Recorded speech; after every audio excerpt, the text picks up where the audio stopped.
para variar un poco de los contenidos de clase de todos los días, vamos a utilizar la página para el coronavirus o COVID-19 que ha establecido la Universidad Johns Hopkins de Estados Unidos y en la que diariamente, 2-3 veces al día, se van actualizando los datos. Ojo, los datos que les transmiten los países, porque esto es una de las primeras cosas de las que vamos a hablar y vamos a echarle un vistacito al mundo. Uno ve que hay zonas que están muy afectadas, ¿vale? Y luego ve uno, por ejemplo, que China, pues, que al principio hace 3 meses se da el epicentro, pues según los datos oficiales, pues ya estáis viendo que si la comparamos con Europa o con Estados Unidos, pues es de las menos afectadas. Bueno, ahora vamos a eso. Bueno, y vemos, por ejemplo, pues que África, pues es de las zonas menos afectadas. Bien, pero claro, esto se basa en dos cositas. La primera es los datos disponibles. Los datos disponibles son los datos que proporcionan los países. Hay países que por interés pueden alterar los datos. Vale. Lo segundo es que los datos, si son fiables, se basan en el número de test realizados. El número de test realizados da casos positivos. Aquí tenéis los casos positivos. Vamos a ver, ¿por qué digo esto? Porque el número de test hace que te salgan más o menos casos. Es decir, si yo no hago test, no tengo casos, obviamente. Y si yo hago muchos test, pues tengo muchos casos, pues obviamente también. También no es lo mismo un país que tenga 300 millones de habitantes que un país que tenga 5 millones de habitantes. En el de 300 millones van a salir muchos más casos que en el de 5 millones, eso es más que obvio.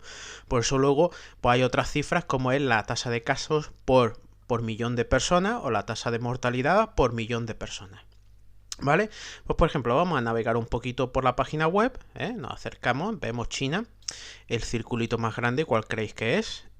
La provincia de Hubei, donde está la ciudad de Wuhan, que es el epicentro del virus, y ya veis que nos da datos, por ejemplo, que en Hubei ha habido 68.128 casos y 4.500 muertes. Vale. En el resto igualmente tenéis en cada provincia china una serie de datos, ¿vale? Esto es si no ponemos en cuestión los datos que nos ofrece China, ¿vale? Luego, pues por ejemplo, tenéis pues Japón. Al ladito, 13.000 casos, 385 muertos, o Corea del Norte, que fue uno de los primeros sitios en los que se detectaron y hubo una expansión más fuerte del virus, pero ya fijaros que son solo 10.752 casos con 244 muertos. Es decir, que Corea del Sur es uno de los países que se va a poner como ejemplo en la lucha contra el virus, ¿vale? Singapur, por ejemplo, pues hasta hace poco ha tenido una segunda ola, unos repuntes muy importantes en los últimos días. Pero fijaros, 14.951 casos, 14 muertes. Es decir, da una tasa de mortalidad bastante pequeñita, ¿vale? Por ejemplo, Australia, pues bueno, pues tiene unos cuantos casos, pero estáis viendo que 3.000 casos, 34 muertes. Es decir, un índice pues, de mortalidad bastante pequeñito en algunos sitios, ¿vale? La sorpresa, por ejemplo, la India, pero claro, la India tiene muy poquitas muertes. O es que no se ha investigado lo suficiente, es decir, no se han hecho test, ni autopsia, ni nada por el estilo, o es que hay factores que hacen que el virus sea menos letal o se expanda a menor velocidad en otros lugares, ¿vale? Ya lo veremos próximamente si el calor o la humedad influyen decisivamente en la expansión del virus. Lo digo porque si fuera por el calor y la humedad que frenaran un poquito la expansión del virus, pues bueno, pues África y los lugares donde el verano va a ser muy cálido, pues bueno, pues a lo mejor eso supone un alivio temporal, ¿vale? Alivio temporal.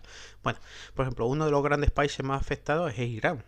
Estáis viendo aquí que pone 91.472 casos confirmados y 5.806 muertes. Eso es si nos creyéramos las estadísticas de Irán. Que básicamente no nos las podemos ni creer. Turquía es otro de los países que últimamente ha reportado muchos casos. 112.000 casos veis que tienen registrados aquí. Solo que también las cifras turcas, pues bueno, pues hay que ponerlas un poquito en cuarentena, dado que, bueno, que básicamente en Turquía poco se puede hablar del coronavirus, puesto pues que la prensa, el primero que hable de la prensa, se arriesga a las represalias del régimen de Erdogan, ¿vale? En Europa, pues ya estáis viendo que hay países donde el circulito es más grande y países donde el circulito es más pequeñito. Básicamente los países de Europa oriental el circulito es más pequeñito que los países de Europa occidental. Aquí, pues el primer sitio, pues ya sabéis, Italia, casi 200.000 casos confirmados y casi 27.000 muertes confirmadas. Vale, ahora vamos a hablar de esto. Pues España, ya lo sabéis, más de 200.000 casos confirmados y oficialmente 23.521 muertes. Vale. Bien, aquí hay que hablar un poquitito de los datos en general de todos, ¿eh? Y es que, pues los datos son los que son y son de los países. Y habrá países en los que datos sean más fiables, menos fiables o los datos sean incompletos. ¿Cómo digo incompletos? Pues por ejemplo, en la cifra esta, vamos al caso español, no estaría metido bastante de los fallecidos en residencias o en la casa. Y otros en los que se han muerto con todos los síntomas del coronavirus, pero como no se les ha hecho el test, no se ha podido confirmar que efectivamente es coronavirus. Con lo cual, vamos a ver cuál es la cifra final. Hay algunos por ahí que, basándose en los datos parciales que proporcionan las autonomías y que elevan la cifra, pues algunos están situando la cifra no en 23.000, sino cercano a los 36.000. Es decir, el primer paso para solventar una crisis sería tener clara la cifra, ¿vale? Por ejemplo, nuestro vecino del norte, pues últimamente ha metido un acelerón en el número de casos, pero sobre todo de muertes, ¿vale? El Reino Unido, pues ya sabéis que hasta el primer ministro del Reino Unido, el señor Boris Johnson, está ingresando en el hospital y se ha recuperado y ha vuelto al trabajo, la normalidad. Ya estoy viendo que se situaron hace ya poquito por encima de los 21.000 muertos, ¿vale? Ahora hablaremos un poquito del Reino Unido y de Suecia. Y Alemania, que es puesta como ejemplo, pues ya estoy viendo que tiene una mortalidad pues muy inferior a los países de alrededor, muy inferior a la de Francia, muy inferior a la de Italia, muy inferior a la de España, muy inferior a la del Reino Unido y muy inferior a la de Bélgica. Porque claro, no hemos olvidado de los países chiquitinos aquí que vamos a ponerlos. A ver, fijaros Bélgica, un país de apenas de 10 millones de habitantes, 7.000 muertos. Lo digo porque es una tasa de mortalidad altísima. En Bélgica, junto a España e Italia, son los países del mundo con una mayor tasa de mortalidad por millón de habitantes. ¿Vale? Bien. Luego hablamos de, por ejemplo, tres países. El caso de los Países Bajos, el Reino Unido y Suecia. Estos tres países empezaron hace ya, cuando empezó esto del virus, que optaron por ser muy relajados. No hace falta el confinamiento, no hace falta cerrarlo todo, que simplemente la gente pues que tome la distancia social, que tome sus precauciones, etcétera, etcétera, etcétera. Vale, ya estoy viendo que el Reino Unido, con estos datos, hace ya un par de semanitas que cambió la táctica. Es decir, el primer ministro Boris Johnson defendía lo que se llama la inmunización de rebaño, que es básicamente que el virus vaya circulando y nos vamos haciendo inmunes, y los que tienen alguna patología previa pues se les atiende en el hospital y se les intenta tratar de la mejor manera posible. Conforme el virus se fue extendiendo y se vio que estaba siendo especialmente letal, pues esa inmunización de rebaño anulada y se pasa directamente a confinamientos y demás. Holanda siguen a lo suyo. Fijaros Holanda, qué datos, más de 4.500 muertos.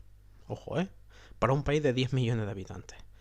Lo digo porque si multiplicáramos los indicadores, fijaros que España son 47 millones, si multiplicáramos esto por 4,5, nos saldría que si Holanda tuviera el tamaño de España estaría por encima de los 20.000 muertos. Ojo, ojo.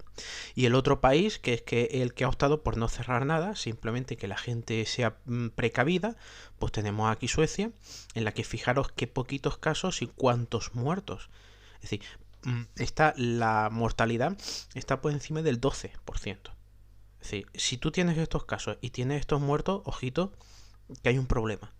Pero hay un problema, pero ellos no están tomando ninguna medida de confinamiento y demás. Simplemente es, chicos, tener cuidado, precauciones, distancia social, etcétera, etcétera. ¿Vale? El caso sueco, pues ya sabéis, lo podemos comparar con los vecinos. Vamos a ver, mirar cuántos muertos tiene Suecia y mirar cuántos tiene Finlandia, que sí optó por las medidas más restrictivas, o Noruega, que sí optó por las medidas más restrictivas, o Dinamarca, el vecino de abajo, que sí optó por medidas más restrictivas. En cambio Suecia no, y fijaros, 2.274, ojito, vale. En África, pues, por ejemplo, pues está por ver cuáles son los factores que hacen que el virus tenga mayor incidencia o a lo mejor menor incidencia. El caso es que estos países tampoco tienen mucha capacidad sanitaria para detectar, testar y tratar a los individuos, con lo cual los datos de todos estos países no son para nada fiables. Para nada fiables. Puede estar en un país infectado por el virus o estar libre. El caso es que como apenas si se hacen test, ni tienen capacidad de tratamiento ni sanitaria, pues poco pueden hacer. En el caso de Sudamérica, pues ya sabéis que el presidente por excelencia criticado, el señor Jair Bolsonaro, fijaros qué cifra, ¿vale? Lo que pasa es que Brasil es un país de más de 200 millones de habitantes. Ojito, ojito, ¿vale? Ya sabéis que la política principal del presidente Bolsonaro fue muy criticada porque era de que no hacía falta hacer nada, de que el coronavirus no hacía falta restricciones, ni confinamientos, ni nada por el estilo. Nada por el estilo. Tenemos unas cifras que son las más importantes de toda Latinoamérica, ¿vale? Por ejemplo, el caso distinto de Chile, fijaros qué cifras. Chile está siendo muy criticado también, pero fijaros qué cifras, ojito, que decir que son cifras de que están funcionando las cosas.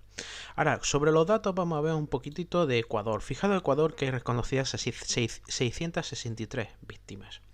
663 víctimas, pero es junto a Brasil el peor país de Latinoamérica. La diferencia es que Ecuador tiene muchísima menos población que Brasil, ¿vale? Entonces, pues oiga, en Ecuador se está hablando de que hay muchas más víctimas de las declaradas. Esto volvemos a lo mismo de siempre.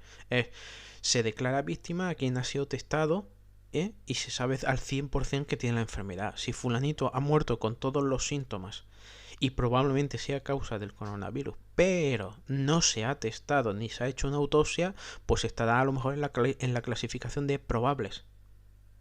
Pues es una estrategia también de los gobiernos para disminuir un poco sus cifras, para maquillarlas, ¿vale? Mirad Estados Unidos, que me hace gracia porque digo, aparece todo lleno de puntitos, Esto es un ejercicio de transparencia muy grande, porque fijaros que en Europa no lo hay. Es decir, en Europa es por países, pero en Estados Unidos hay datos parciales hasta por localidades, ¿vale? Lo cual indica que, bueno, esto es un trabajo de transparencia bastante apañado porque uno puede saber si en su localidad cerquita o lejos hay casos o no hay casos. El caso es que, como estáis viendo, esto también es igual. ¿Cuál es el epicentro del coronavirus en Estados Unidos? Pues habéis visto que es el estado de Nueva York, que es el más afectado, ¿vale? Es decir, si el coronavirus podemos hablar de ciertos lugares del mundo que han sido sacudidos con más potencia, como Wuhan el primero, o la Lombardía en Italia, o Madrid o Cataluña, no nos olvidemos de Cataluña que está siendo también muy castigada por el virus. Nueva York también es otro de esos lugares que hay que apuntar en la agenda de los lugares más afectados. Pues estáis viendo que aquí es prácticamente una mancha continua roja. ¿Cuántos casos hay en Estados Unidos? Pues casi 1 millón de casos. Cuando den la actualización dentro de unos minutos saldrá 1 millón de casos. Claro, pero 1 millón de casos, pero ¿cuántos muertos? Esa es la cuestión. Porque no va a ser lo mismo que en Estados Unidos haya X muertos con 300 millones de habitantes que otro país con 20, con 30, con 40, etcétera, ¿vale? Y fijaros en los datos de Estados Unidos, ¿vale? Es decir, ya he pulsado yo aquí y sale casi 1 millón de casos confirmados, ¿vale? Han llevado a cabo 5,5 millones de test, ¿vale? Es los que más test han llevado. Volvemos a lo mismo siempre. Yo he realizado 5,5 millones de test, pero ¿cuántos habitantes tengo? Ese es el problema. Y veis que 56.253 muertes registradas. Ojo, 17.515 en la ciudad de Nueva York. Ojo de la ciudad de Nueva York, ¿vale? Entonces, pues ¿cuál es la cuestión? Pues volvemos, un país de 300 millones de habitantes con 56.000 muertos, pues no podemos compararlo a un país como España con 47 millones de habitantes y que las cifras oficiales te digan 23.000, no oficiales 36.000. Ojo. Es decir, 36.000 muertos para 47 millones o 56.000 muertos para 300 millones. Es decir, la tasa de mortalidad en Estados Unidos es infinitamente más baja que la que puedan tener España o Italia. España o Italia, ¿vale? Por ejemplo, su vecino del norte, pues bueno, ya estáis viendo que aquí hay poquitos casos. A lo mejor primero el frío a lo mejor es un atenuante, no creo, pero también la dispersión de la población, la escasez de la población. ¿Cuáles son donde se registran más casos en Canadá? Pues en las provincias que están pegando a Estados Unidos, que son las más pobladas y donde hay más población, punto, ¿vale? Veis, por ejemplo, pues la zona de Quebec, 1.600 muertos en la zona de Quebec, ojo, ¿vale? Ojo. La zona de Ontario, 1.023 muertos. Sí, cuidado, que son unas cifras también bastante importantes, ¿vale? Su vecino del sur, México, otro que el presidente decía que no había que hacer absolutamente nada, pues volvemos otra vez a los problemas de datos que tenemos. Si no haces test, si no registras como muertos aquellos que presentan todos los síntomas, pues las estadísticas te van a salir mucho más maquilladas, claro, obviamente mucho más maquilladas. Todas estas estadísticas que tenemos aquí son, y hay que ponerlas en cuestión, porque estas son las estadísticas del momento. Conforme pasen las semanas y los meses habrá que ajustarlas, probablemente al alza en todos los países, sobre todo al alza, ¿vale? Pues por ejemplo, pues esto es decir, hay sitios donde se llevan a cabo muchos tests, otros donde se llevan a cabo menos, unos que tienen una metodología para contar los muertos de una manera, otros de otra, y ya os digo, hasta que pasen semanas o meses en los que podamos hacer una estadística mucho más fiable, pues tendremos, ¿vale?, un panorama y una comprensión mayor de cómo ha sido toda esta crisis del coronavirus. ¿Hasta ahora qué nos deja? Pues casi, ya sabéis que pues lo que tenemos es, básicamente basándonos en esta estadística, son unos 3 millones de casos en el mundo, con unas 211.522 muertes registradas, ¿vale? Y ya sabéis, la estadística habrá que completarlas en los próximos días, en las próximas semanas, y tener una perspectiva mayor de cómo está siendo la gestión del virus, cómo están siendo las cifras del virus, la comprensión del virus, e intentar anticiparnos a lo que pueda suceder pues en los próximos meses.